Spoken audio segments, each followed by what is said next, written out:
This happened when I was in high school, long ago.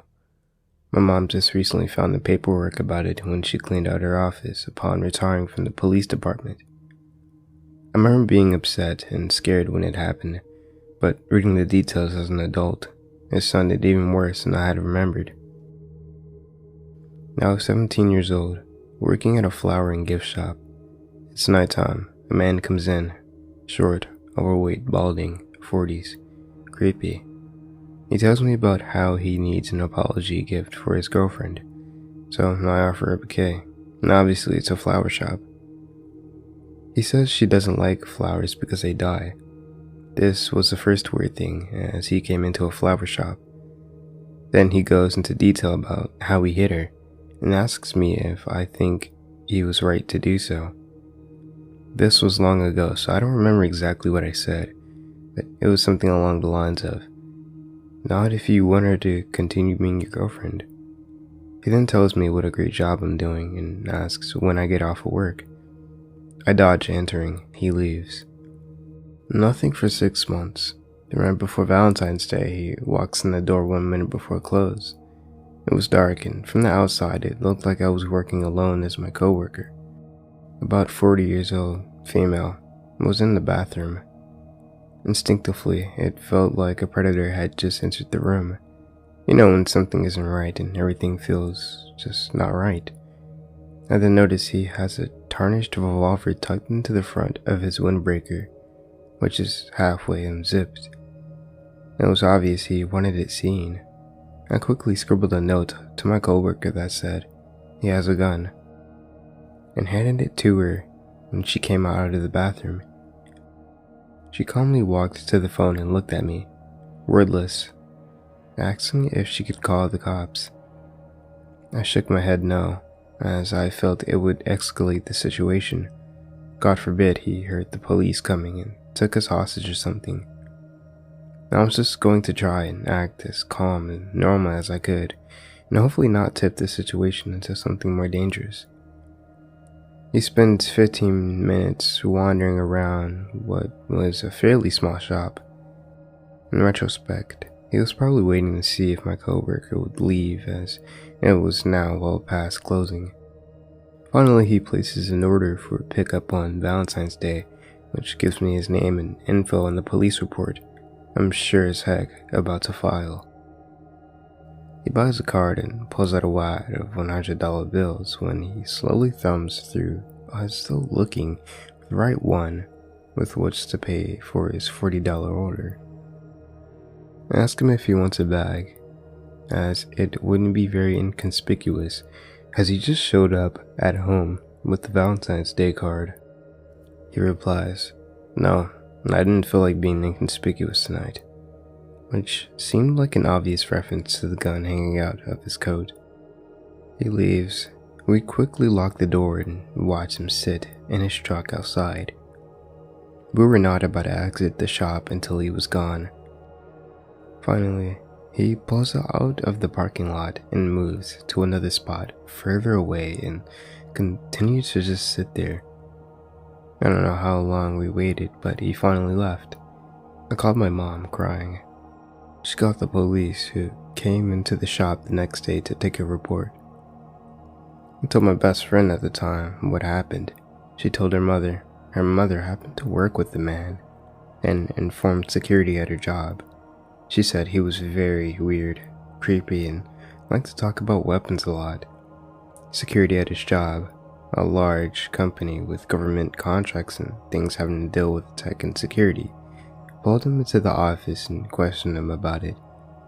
He claimed there was a glove in his pocket, not a revolver. The police were pretty mad that his company made contact with him about it before they did, and he successfully dodged the cops' multiple calls and visits to his apartment. My mom, much to my teen fury at the time, made me quit my job, which I was devastated as I loved it there. Totally the right call. Dude came in on Valentine's Day and picked up his order. I never saw him again. 21-year-old Mary Carter and the two children were waiting for a bus stop at the intersection of Madison Road in Erie Road, Cincinnati, about 11:30 a.m. on August 16, 1980. When the bus arrived, the driver told her that the bus didn't stop at her desired destination. Mary and her 4-year-old son and 2-year-old daughter headed towards Vicenta Avenue. A man in a blue pickup truck stopped and offered the family a ride. At around 1:45 p.m., a woman who lived in Cincinnati Easton saw 2 small children looking very distressed, walking on the sidewalk outside her house. When the woman asked the children what the problem was, they replied that they couldn't wake their mother, and they showed where Mary was. The woman took the children to the nearest fire station. The firefighters alerted the police. A group of children had earlier discovered the body of a young woman, which was Mary, in the area.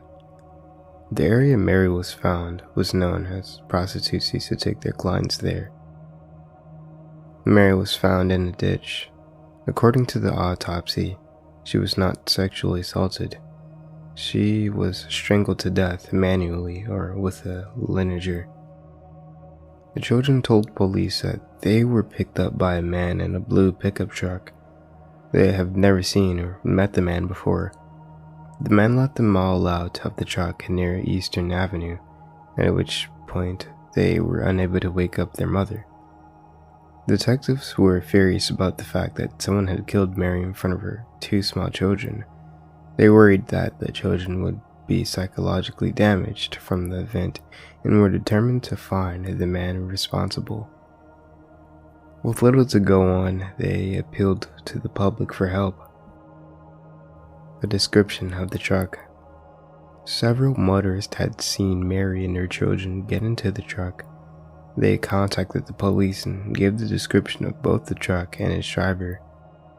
The truck was a midnight blue 1976 or 1977 Ford pickup truck with a 2 to 3 inch white stripe painted on each side.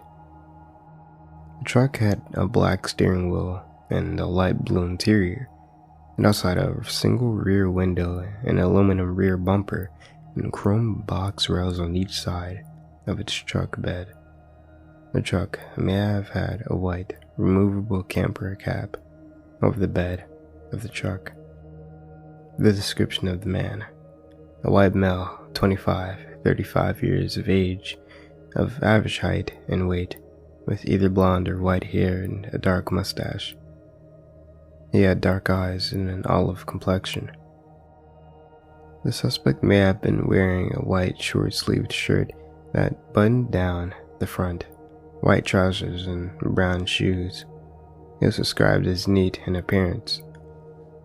The composite of the man, along with a photo of a similar car, was released into the public.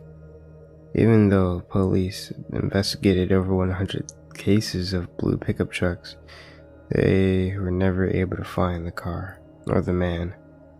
Mary was in the process of getting a divorce at the time of her murder. Police questioned her ex-husband, but he was 300 miles away at the time of the murder. On the previous evening, she had sold a washer and dryer from her old house since she would be moving to a new house after the separation. Police wanted to examine whether the man who bought the appliances was the driver of the blue truck, but they were never able to determine who the buyer was. In the following years, there was an aged progression sketch of the suspect released to the public, and unfortunately, Mary's killer has never been identified.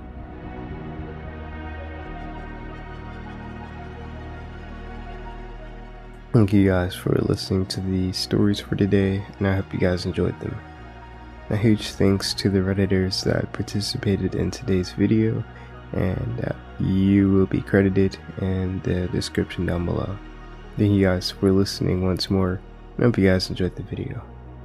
Now, I'll see you guys in the next story, so don't forget to sit back, relax, and indulge in fear.